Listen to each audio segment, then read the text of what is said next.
So we have our first World Cup semi-finalist, and it's Argentina.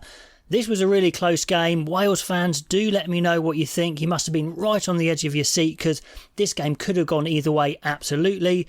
But it was a game of two halves, or to be precise, 35 minutes where Wales were right on top, looking really good, and then 45 minutes when Argentina came right back into it. I mean, Wales went out to a 10-0 lead, and they were looking so clean. It was a bit like the game against Australia in some ways, where they were really joined up in defence. They weren't making mistakes. They looked balanced all around the park. The back row was working fantastically well. The midfield was working well. It was looking really good. And could they build that lead? And then just that 5 minutes before half-time, Argentina got a couple of quick-fire penalties and they were right back in the game. And then they came out of the blocks, a much better team in the second half. I mean, Wales did get that try through Thomas Williams in the second half, but that was a bit against the run of play. And then time ran out and, of course, the interception at the end. So well done, Argentina. World Cup semi-final. They'll be absolutely made up.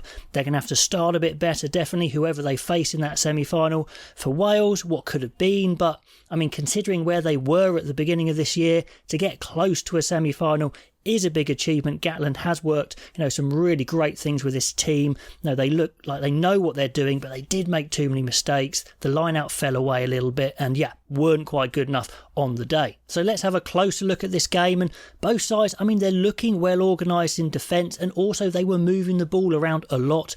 Argentina, they moved the ball around a lot in that first half, and Wales did as well.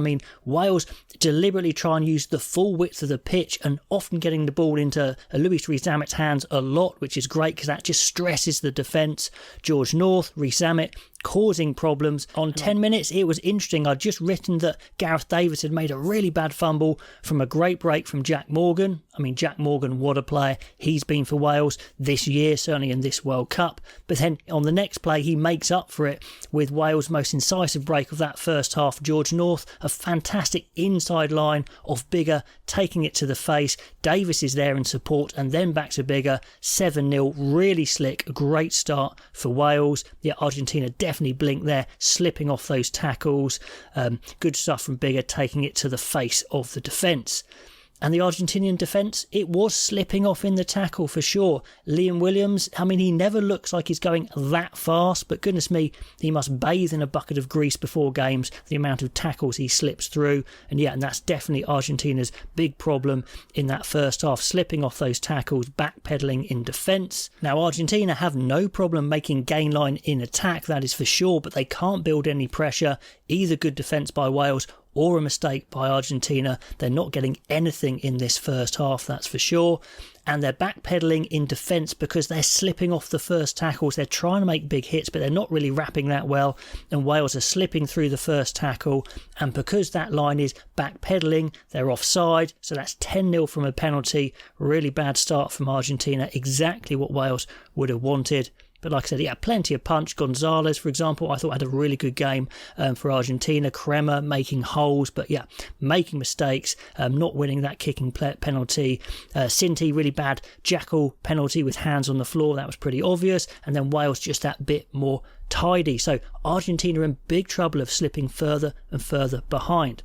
And then just one thing here, the poor Welsh performance of that first half was probably whoever ironed the numbers on the shirts of the Welsh players, because they were dripping off left, right and centre. But to be serious, their one weakness in that first half was the line out that was limiting their launch attacking opportunities. And because they were playing so well, they could have scored more points. And Elias went off at half-time. I think maybe it was part to do with those line-outs. Anyway, the Welsh jackal threat is still there. It is phenomenal. They're tackling players to deck quickly, getting over the ball, but Argentina just about managed to secure the ball enough, get a penalty, 10-3, something on the board. They really needed that, but the last few minutes of this half belonged to Argentina. Good counter-attack. Santi Carreras was really good with that. Half breaks all over the place for sure. They are dropping a lot of ball, Argentina, but they do get a penalty and a bit of a scuffle. Nothing vicious, but a silly shoulder barge from Josh Adams means the penalty is a lot closer. He could have got a yellow card there, but he got away with it. It was a bit of nothing really, just silliness. 10-6 at half-time when it could have been 10-0 or worse. So Argentina just came back into it at the right time. And after half-time, they really didn't look back. A fast start, putting pressure on the Welsh line, big carries again, get a penalty, 10-9. And I think it's about 7 minutes they went from 10-0 to 10-9 did Wales, so it is worrying. Argentina stepping it up, and those tackles are hitting a bit harder for Argentina. The jackals are a bit sharper for Argentina. They get a penalty from 55 metres, and Buffelli steps up and booms it over. That's a turning point. The momentum is shifting, so it's 10-12 at that point. On 53 minutes, I make a note that Wales, who were so clean in the first half, are making those errors. They're creeping up. They're getting under the pump. Definitely the shift of momentum is there, and Wales are now slipping off these tackles. So a game of two halves for sure. Now on 56 minutes, I make a note that Argentina are well on top, but then a big turning point as Bigger makes a massive kick to touch from a penalty. So right from under the pump, they go onto the attack, and straight away they get the try. It does look like Argentina are struggling to get in position quickly, and just around the ruck they leave a massive hole, which is unforgivable around the ruck. I mean, if you're struggling, you leave the space out wide is the rule of thumb. And Thomas Williams, who's fresh on, doesn't need a second opportunity. He gobbles up that hole for a good try. 17-12, very sharp from him, but a horror show from the Argentinian ruck defence. Poor Liam Williams, he has to go off. I mean, he was a bit banged up going into this game, and he got bashed around as well. He has to go up, and then the positions in the Welsh backline just start to unravel a little bit. Rhys-Zammit goes to fullback, and he has plenty of speed, but he's not an experienced fullback. Maybe you would have wanted Halfpenny coming off the bench. I did mention in the preview show, it's a bit strange they have a winger on the bench. I mean, Dyer is a good winger and did well when he came on, but it doesn't help for the balance of the team. They have problems as well when Tompkins has to go off for a bit later on, and they have to put Costello into 12. So I think they put themselves under unnecessary pressure not having a Halfpenny or a centre on the bench. And then we have the match-defining phase of play. Dewey Lake, a poor penalty with hands in the ruck. That was a bit too obvious. And then in the build-up, as Argentina go on the attack, Tompkins cops a shoulder to the head. So this is an interesting call from Carl Dixon, who had to replace the original referee through an injury. Petit goes for a clear out, cops Tompkins in the head with his shoulder, but it's a bit complicated. Bigger's kind of the guy maybe he's trying to take out. Tompkins is in a funny position, and Carl Dixon deems it as accidental. Could have gone either way. Welsh fans, you may have a different view on that, but maybe it was the right decision, maybe it wasn't, but it was definitely a big moment in the game. Costello, he has to come on because Tompkins has to go off for an HIA, so that mucks it up a little bit because he has to go 12.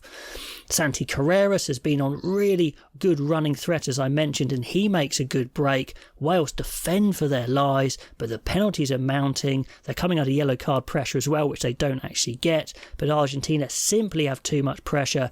They power over. Prop Scalvi, the replacement prop who's fresh, powers over. 17-19. Big conversion from Buffelli, so that means they take the lead. I mean, this game was so tense. Welsh fans, do let me know how tense it was, how your heart rate must have been going at that point. So the game is still on. It's a super tight game, but Argentina have just now got the ascendancy. Their old heads come on. Creevy, Sanchez at 10, and they make a difference. They make a really good impact on the game. Some good decisions. Yeah, it's a game of inches for sure.